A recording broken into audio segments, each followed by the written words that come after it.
Bueno, vamos a darle otra arista, otra visión a estos encuentros, a estas charlas. O sea, tenemos que conocernos más. Posiblemente ustedes tengan una imagen a lo mejor un poco distorsionada o se imaginan cosas. O sea, a mí me gustaría, como somos amigos, contarles las cosas que a lo mejor no les he contado. No sé, porque yo he contado tanto de esta historia. Pero me gustaría agregarle algo, porque es una historia cara a nuestros sentimientos de nación, o sea, de argentinos. Y yo tuve la fortuna, el privilegio, qué sé yo, esa suerte del destino, que fui parte de un chiquito de esa historia tan hermosa, tan importante y tan cara a nuestros recuerdos. Entonces, creo que estoy en deuda, porque yo me voy a ir, y debo dejar la estela, no mía, sino de lo que yo me encontré en el camino. Claro, el monstruo ese gigante que me encontré en el camino se llamó Juan Domingo Perón. Y entonces todavía tengo un montón de cosas yo que, por lo apresurado, por lo improvisado, por la emoción, a veces no le he contado. Entonces, así cosas chiquitas, no son cosas importantes no, son cosas chiquitas de un exilio, de una parte triste de la historia argentina y del personaje más importante que esa historia ha tenido. Entonces hoy quiero yo contarles algunos retazos, posiblemente desordenados, pero que les va a gustar porque en cada jirón de este recuerdo, de este relato, vas a encontrar al hombre, vas a encontrar a la figura, vas a encontrar a ese ser humano que no por casualidad, todavía a 40 y tantas días de su muerte, millones de argentinos veneran y recuerdan, incluso sin haberlo conocido. Y ya entrando en materia, ubiquémonos en el año 1956 y ubiquémonos en Panamá, ciudad de Panamá, una ciudad calurosa, que se te sudaban las manos, un olor, un perfume, a agua salada, el canal ahí. Y ahí empezó la historia del relato, del recuerdo, del exilio. Tal vez lo más desordenado que vos hayas oído, pero lleno de sentimientos, lleno de pasión, lleno de alma. Y entonces ahí fue cuando, recuerdo así cortado, te lo voy a contar, y, bueno, yo a usted lo necesito acá. Ya esto te lo he contado. La sorpresa mía, en fin, todo lo que se sucede, vuelvo al otro día, me encuentro nuevamente con el general, desayunamos juntos. Usted se va a ir a Venezuela, llévese esta carta para entregarle a Martínez y esta otra no es la carta para que lo fusilen, cerrada porque le comento algunas cosas a él. Le lleva esta carta cerrada y llévese la carta de presentación.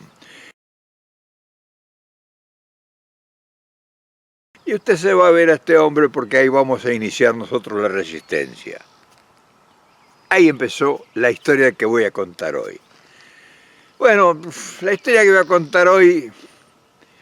No, pero vamos a caminar porque... Y la historia se la voy contando mientras caminamos juntos. Imagínense llegar a Caracas para un muchacho que lo más lejos que había ido era Chivilcoy. Me encuentro con una sorpresa detrás de otra, no una, sino 1000 sorpresas. Digo, no sabía ni qué hacer, ni me meto en una pensión. O sea, mi mentalidad era la mentalidad del hombre que estaba inmerso en una aventura. No sabía ni qué estaba haciendo, pero estaba en una aventura y estaba feliz. Y estaba asustado también. Llego a Caracas, viajo en un taxi y le digo al taxista una pensión barata para... En fin, yo había llevado no mucha plata porque yo me volví a la Argentina de Panamá. Y entonces, llévese esto, me dijo el general, mientras tanto, después vamos a ver qué hacemos. Y me había dado un paco de pocos dólares, después veremos qué hacemos. Y bueno, yo me tiré al agua. Y entonces me llevaba el taxista a una pensión de mala muerte, y cama y comida. Me acuerdo que fueron a comprar almohadas, imagínense, fueron a comprar almohadas para darme hospedaje. Ahí empieza la historia. Al otro día voy a buscar, tomo un taxi, porque no sabía colectivos, Caracas caminaba 10 cuadras y sacaba la lengua afuera, son subidas y bajadas, es trópico, calor, desconocido, todo, casas antiguas, casitas bajas. Estaba en una zona que se llamaba La Pastora, un barrio muy humilde, había sido residencial, pero casas de adobe o de piedra. Y al otro día tomo un taxi para ir a buscar a Martínez, la persona que yo traía la carta que me mandaba el general para trabajar en Venezuela. Yo ya más o menos tenía la idea porque me lo había explicado, de qué se trataba trabajar en Venezuela. Llego a ver, las calles en Venezuela no tienen número, no tienen nombre. Por lo menos en aquel entonces no tenían nombre. Se llama de esquina a esquina. Dice, por ejemplo, de Yaguno a Bolero. Bolero a Pelotas. Avenida Urdaneta, esquina a Pelotas, por ejemplo. Ahí estaba Martínez. Avenida Urdaneta, esquina a Pelotas. Edificio, no sé, no me acuerdo cuánto, 242 o algo así. Segundo piso. Llego ahí todo asustado. Me recibe un hombre no muy alto, bajito, de rostro pálido, como esos muchachos de la noche de Buenos Aires. Son pálidos, o sea, viven de noche. Y estaba en pijamas, medio como que recién se acababa de levantar. Digo, vea, ¿usted es Martínez? Sí, ¿por qué? Me dijo. No, vea, yo vengo me manda el general Perón para que me encuentre con usted acá en Caracas. ¿Perón? Me dijo, ¿lo manda usted? Así con cara imperiosa, o sea, como que el tipo dudó de mí. Después le voy a explicar por qué estaba así. Y le digo, sí, vea, el general me mandó porque no, pase, me dijo. Pero sí, muy imperioso, o sea, nada de amabilidad ni de sonrisa, me da la mano así muy firme. Siéntese, me dice. Tipo raro, tipo chinchudo. Y bueno, ¿qué? Dice, ¿lo manda a Perón para qué? Digo, bueno, me manda con esta carta. La mira así, la abre porque la carta está abierta. Ajá, bueno, dice, está bien. ¿Y qué piensa hacer usted? ¿Qué piensa hacer? Digo, bueno, yo le cuento la historia ahí. Como perdido de regalo, estaba medio asustado. Yo tenía 25 años, 26 años recién cumplido. Era un muchacho de barrio, o sea, era un tipo canchero de la noche de Buenos Aires, amigo de Aníbal Troilo, amigo de Pichuco, amigo del Gordo Cook. Había sido pareja por 3 o 4 años de Tita Merelo. Era un tipo de la noche, de los burros, del cabaret, muchacho rosarino. Un tipazo después, pero en ese momento me trató a los perros. Y ahí medio entre asustado y dudoso le cuento así a Girones la historia de que yo había venido para buscar directivas para llevar a la Argentina de los muchachos que me habían pedido y que no querían venir. En fin, toda la historia que yo lo he contado en otros videos. Y que el general me había dicho que me necesitaba acá y no allá, y que se me iban a meter preso si volvía, y que me fuera a Venezuela, que él tenía un proyecto para realizar, para comenzar la resistencia, y que me mandaba para que me junte con usted acá y a ver en qué podemos hacer juntos. Porque yo traigo muchas direcciones de gente que el general no tiene, y tengo muchos contactos en Argentina que me miraba sobrándome así. Parado él estaba, siéntese, me dijo. Yo me senté y él estaba parado ahí, delante mío, así como interrogándome. Y dijo, bueno, dice, vamos a una, yo ahora tengo que salir, tengo unos compromisos. Fue así, porque era muy fantasioso, muy arrogante y fantasioso. Dijo, no, tengo unas cosas que hacer acá, estoy ocupado, pero véngase mañana. Dice, ¿en qué hotel está parando? Le digo, no, estoy en una pensión acá en un barrio que se llama La Pastora. ¿Una pensión? Me dijo. Sí, yo no sabía ni qué contar, estaba medio asustado yo. Bueno, véngase mañana, ¿cómo está ahora? Y a ver, vamos a hablar, dice. Pero antes de despedirme me dijo, ¿y viene por mucho tiempo acá? No, yo vengo a quedarme, le digo. A quedarse, me dijo. ¿Y qué va a hacer? Y voy a trabajar en lo que pueda, digo, no sé, vamos a ver. El general me va a mandar directiva. ¿A usted le va a mandar? Sí, no, a usted y a mí. Bueno, dice, véngase mañana vamos a hablar. Pero no había abierto la carta cerrada.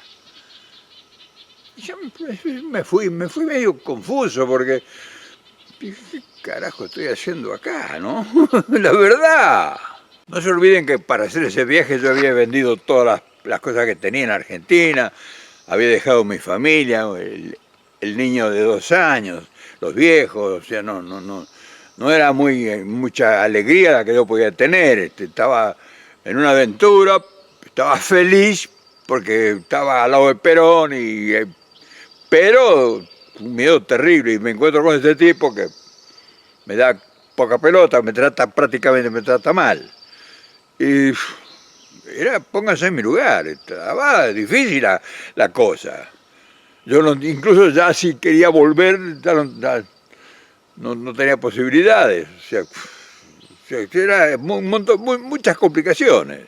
Pero cuando regreso al otro día, se había producido una metamorfosis, se había producido un milagro. Ese tipo que ayer me había tratado de forma hosca y todo, estaba sonriente, me dio un abrazo, me dijo, bueno, qué bueno, dice que esté acá, que me da mucho gusto, vamos a hacer muchas cosas usted y yo juntos.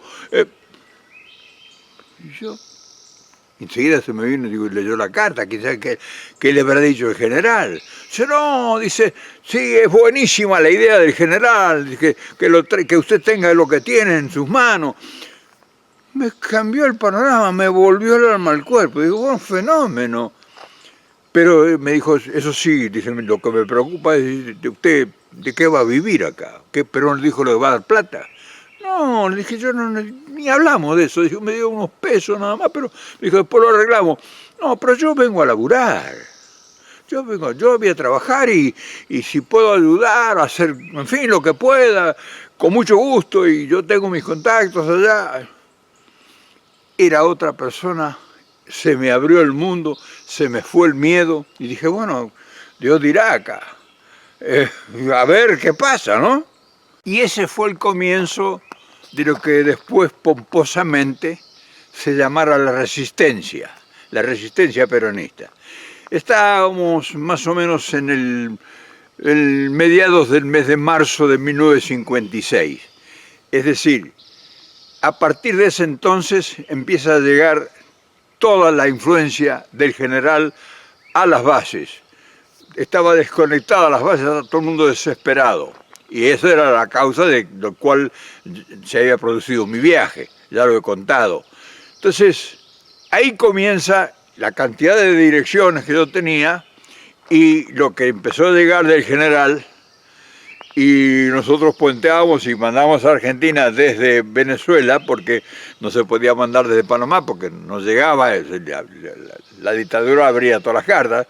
O sea, y ahí le empieza a llegar direcciones a todo el contenido de toda la organización política, los que no estaban en la cárcel en la Argentina, del movimiento gremial, de los sindicatos, en fin, toda la cantidad de contactos que me habían ido a ver a mí antes de que yo viajara a Panamá. Ahí ese es el comienzo de la resistencia. Quizá muchos de los muchachos que fueron parte no conocen la historia. A pesar de que Martínez se había transformado ya en un compañero, ya había aflojado mantenía su soberbia, o sea, era un tipo que se creía superior y que me quería mangonear. Y entonces yo le dije, me quiso varias veces, me ofreció plata, porque era un tipo que tenía dinero, parece, ¿no? Y yo dije, no, déjeme, Martínez, yo colaboro, mando las cartas, mandamos las cartas, todo, pero yo me la voy a rebuscar solo. Yo estoy acostumbrado a trabajar y me la voy a rebuscar solo, así yo no lo molesto a usted, porque usted tiene trabajo, sus ocupaciones. Vamos a trabajar juntos, pero yo voy a rebuscar. ¿Pero qué va a hacer?, me dijo. Y vengo, yo tengo un oficio, yo soy publicista, pinto carteles, hago, en fin, lo que sea. Y ahí quedó sellada nuestra unión, que dio mucho producto, ¿eh? La Resistencia se hizo presente y golpeamos en varios lugares, ya lo he contado yo en otras historias, no las voy a volver a repetir, pero en todo caso, si cuando sea necesario se hablará. Pero yo me acordé, fíjense cómo son las cosas, la necesidad agudiza el ingenio, que cuando viajé de Valparaíso en el vapor italiano, el Uso di Mare, a Panamá, venía un muchacho argentino, un señor de Mendoza, de anteojito, parecido a Frondizi, Héctor Perelló, profesor de Filosofía y Letras de la Universidad de Mendoza. Y venía con una carta, porque él era amigo de un tipo que estaba muy bien ubicado en el Canal 2 de televisión en Venezuela, en Caracas, un tal José Capra, que había sido jefe de fotógrafos en el diario Los Andes. Posiblemente en Mendoza conozcan la familia Capra. Capra estaba muy bien ubicado en Caracas y Perelló venía para encontrarse con él, para, no sé, a ver, buscársela, dice que estaba cansado de Mendoza y quería buscar nuevos horizontes. Me acordé de él yo después que estaba con Martínez y lo busqué. Me fui a Radio Caracas Televisión y pregunté por Capra. Y me atendió un tipo bajito, muy simpático. Era el director ejecutivo, no sé, un capo. Era un capo, un argentino. Y le pregunté, vea, yo discúlpeme que lo moleste, señor, pero yo vengo buscando a un señor que venía conmigo en el barco y le conté la historia. Ah, dice, está trabajando conmigo. Y entonces lo hizo llamar y vino. ¿Qué andas haciendo acá?, me dijo. ¿Y vos cómo estás acá en Venezuela si vos venías a ver a Perón a Panamá? Te cuento la historia y todo. Bueno, ahí nos hicimos amigos. Y le digo, necesito que trabajar acá. Y dice, yo te puedo dar una mano. Dice, acá no creo que te tomen porque hay mucho personal a mí, porque yo soy amigo de Capra, dice, pero dice, te la podés rebuscar como fotógrafo. En eso que estábamos hablando con Capra y con Héctor Perelló apareció otro rubiecito, también argentino, Alejandro Mariscotti. Había sido un gran jugador de Boca Juniors, ya tengo historias de él. Y le dijo Capra, un tipo macanudo, Capra, un mendocino, le dijo, che, este muchacho hay que ayudarlo, dice, hay que darle una mano. Dice, y acá, dice, el profesor le va a enseñar fotografía, dice, pero tiene que rebuscársela, dice, tiene que a ver cómo le damos una mano. Y entonces Mariscotti dijo, no, yo tengo un montón de muchachos argentinos, jugadores de fútbol, que están haciendo mucha plata haciéndole fotos a los niños, dice. ¿Querés? Dice, te los presento y a lo mejor te dan una mano. Yo estaba como peludo en bandeja, pero que me iban a enseñar fotografía, que me iban a presentar a los tipos argentinos jugadores de fútbol que estaban haciendo fotitos. Me dijo, entonces me dijo, no, dice, pero ¿por qué no? Le dijo Capra, ¿por qué no lo contás fulano, no sé quién le nombró, dice que está haciendo monos? Era un mundo nuevo para mí. Monos, ¿qué era monos?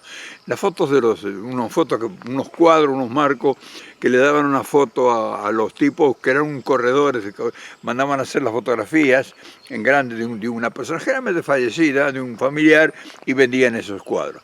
Bueno, me introduje en un día en un mundo. Y el profesor Perelló me empezó a explicar. Entonces me dijo, no, pero me olvidaba. Cuando le dijo Capra hay que ayudar a este muchacho.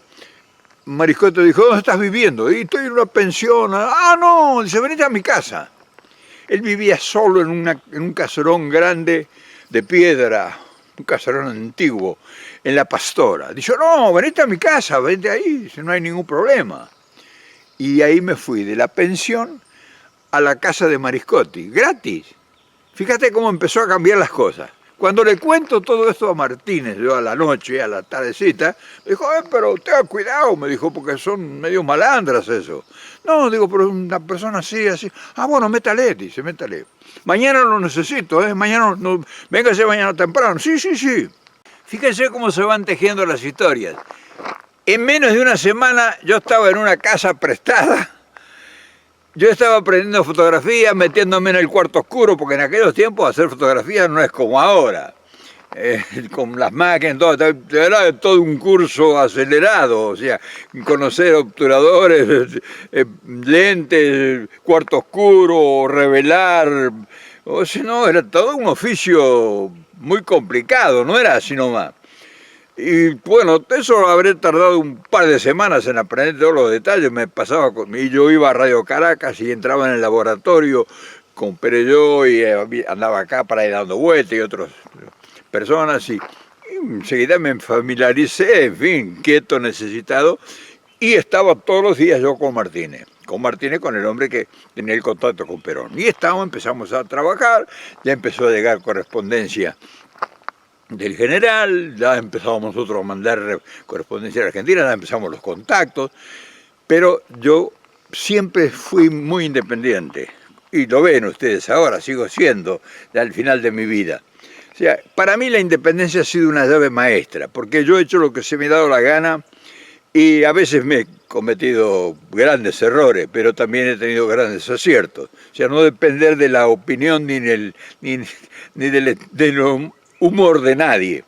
Entonces eso a mí me valió que yo pudiera aprender un oficio, convertirme en fotógrafo de niños, andar golpeando puertas por todo Caracas, caminar todo Caracas y ganarme la vida honesta y decentemente y hacer una función dentro del peronismo en la resistencia, que fue, bueno, todo el mundo lo sabe, toda la primera información que llegó a la Argentina desde el exilio de Perón fue a través de nuestras manos, de Martínez y yo. Martínez fue un tipo extraordinariamente inteligente, muy hábil, yo aprendí mucho de él. Él era, a pesar de ser un tipo soberbión y todo, era un gran tipo, un buen tipo, y yo aprendí mucho de él. Hicimos muchas cosas juntos, muy buenas, que yo lo he contado en los videos. Pero fíjense cómo yo empecé después ya con la profesión, en el baño de la casa donde me alejaba yo de Mariscotti, instalé un pequeño laboratorio, con los pocos pesos que me quedaban, compré una copiadora antigua, me prestaron una máquina y empecé a sacar y empecé a ganarme la vida. Empecé a ganarme la vida por mi cuenta en Venezuela, sacándole fotos a los niños.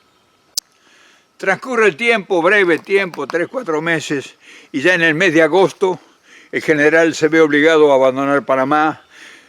Se sentía incómodo por el hecho de que estaba en la zona del canal, en un lugar estratégicamente muy extraño, muy raro.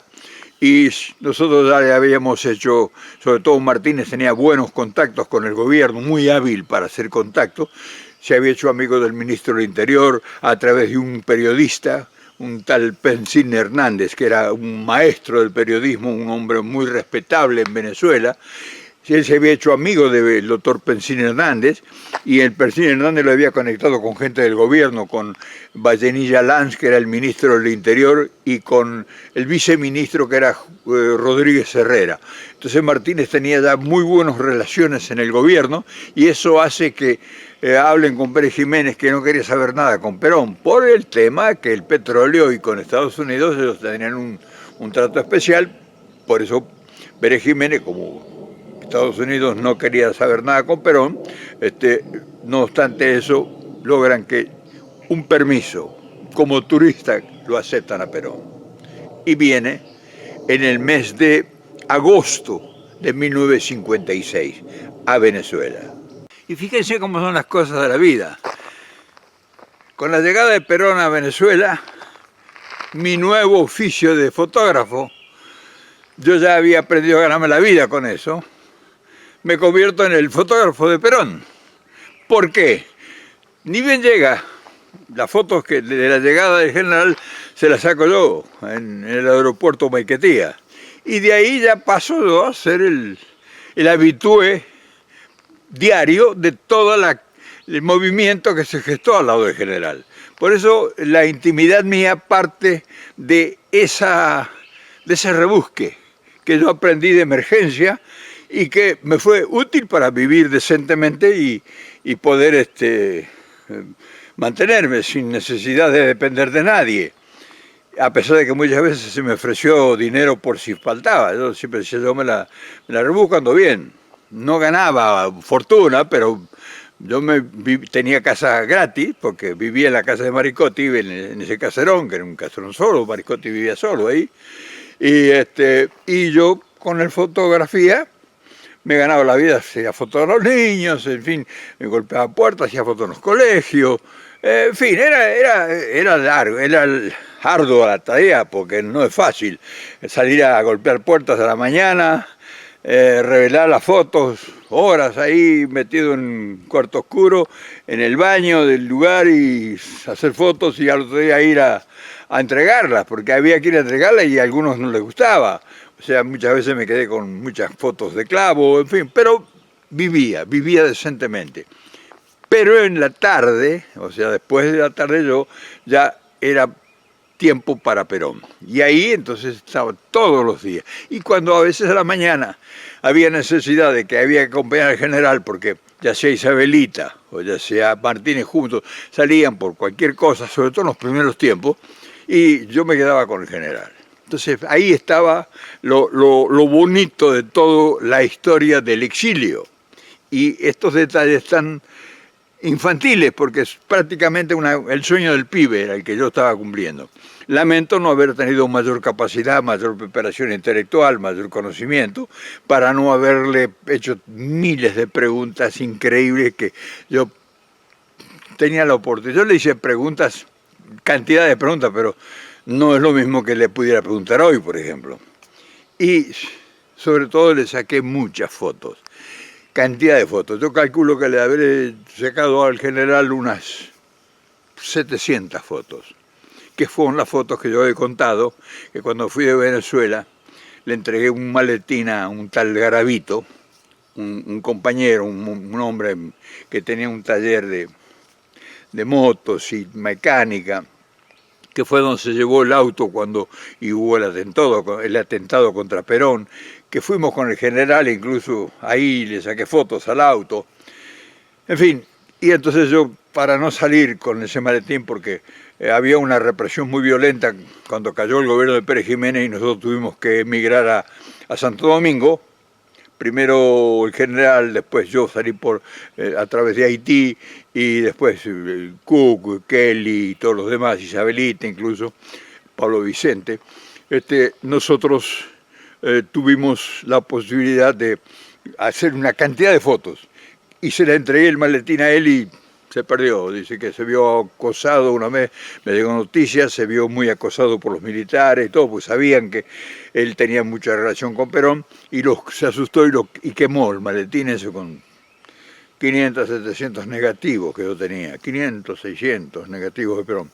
Pero algunas fotos salvé que son las que yo les he mostrado. Y sobre todo, ahora que pasa el tiempo y que vuelvo a armar la imagen de los lugares y los espacios que compartimos, yo me pregunto cuántas fotos distintas pude haber yo sacado al general. Y de eso vamos a hablar ahora. En realidad, el general era muy aficionado a la fotografía, sabía mucho de fotografía y muchas veces le escuché en charlas largas explicándome el sistema de focal de las cámaras, las primeras cámaras que él tuvo en Alemania, cuando yo compré una Rolleiflex, una reflex, una máquina muy importante, muy buena para sacar fotografía. Él me dijo, yo tuve una igual que esa en Alemania, la compré nueva, dice, yo hice todas las fotos que usted ve de Europa mías son sacadas con mi Rolleiflex. Dice, es la máquina, y me explicaba que tenía el visor, que uno veía cómo iba a hacer la foto, dice, y me pregunta, ¿qué lente tiene su cámara? ¿Es el Tessar 3.5 o es el, no me acuerdo, el Lumi, creo 2.8? No, le digo, es el Tessar 3.5. Ah, dice, ese es el que yo tenía. Sabía Perón, ¿qué no sabía Perón? Entonces, ahora en el recuerdo digo, caramba, que estuvimos en tantos lugares, tantas oportunidades, cuántas fotos yo le pude haber sacado más. Pero también me acuerdo las que le saqué. Por ejemplo, el día que iba cruzando la avenida Urdaneta con un montón de papeles en la mano, que íbamos al diario La Universal, creo que es de Caracas, y se le cayeron todos los papeles en el medio de la avenida Urdaneta. Claro, allá en ese tiempo casi no andaba nadie, era muy poco el tránsito que había.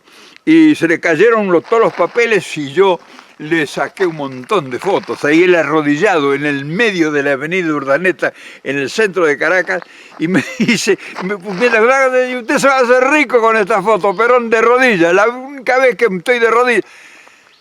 Cosas así. Pero yo pude haber sacado fotos, por ejemplo, juntos, podíamos haber tenido fotos. Por ejemplo, el día que me dijo, ¿se conocen con el coronel Rudel? Rudel, el piloto de Stukas, el as de la Segunda Guerra Mundial. ¡Epa! Y así te puedo hablar de cantidad de personalidades que estuve yo en el lugar y que pudiéramos haber sacado fotos juntos. Y yo, me faltaba esa pericia, esa curiosidad o esa inteligencia para darme cuenta que yo podía tener el mejor álbum del exilio de Perón. Una porque el que perdí, y otra el que le pude haber sacado. Si yo hubiera tenido conocimientos mayores, si hubiera tenido más perspicacia, si me hubiera dado cuenta, si alguien me hubiera enseñado que hubiera sido extraordinario porque yo podía, o sea, me acuerdo que me decía él, pero me lo dijo varias veces, escúcheme hijo, dice, cuando usted vea que alguien se para al lado mío, enchúfale una foto. ¿Quién no va a querer tener después se la vende, dice, ¿quién no va a tener una foto con Perón?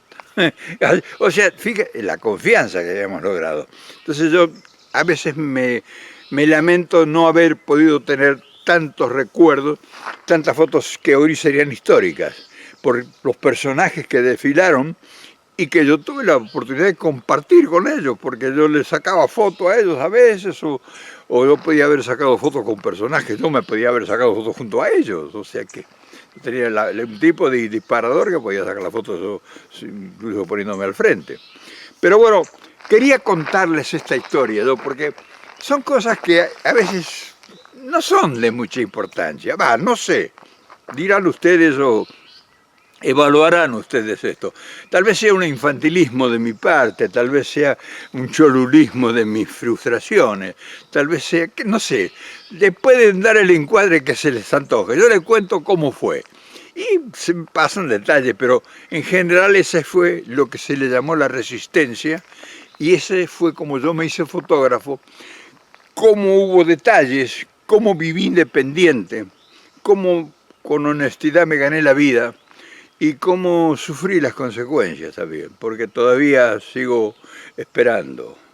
Pero bueno, como dicen los muchachos, ¿quién me quita lo bailado? En fin, vos serás testigo y serás el juez de estas confesiones, de estas modestas confesiones de un hombre de pueblo, de Moquegua.